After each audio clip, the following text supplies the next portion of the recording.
Bravo! Fă la vizit! Pute n-am petai! Aici, toată lumea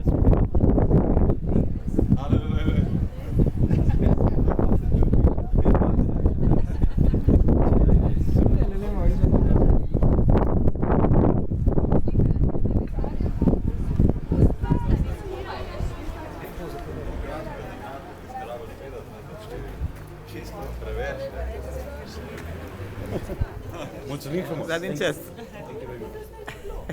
Mai bine întreb, da? Ăsta e din, numai ăsta e din argint. Aha, dați frumoasă. Mulțumesc. Și trebuie ținute așa cu costumație, Păi, obligatoriu, nu? Orice problemă, aveți, contactați top. Păi gradele sociale reprezintă grade nobiliare. Deci un om bogat, un om avut, care e cu castelul, cu pământul, cu slugi. Aha. Și Nu, l-am ținut ocupat.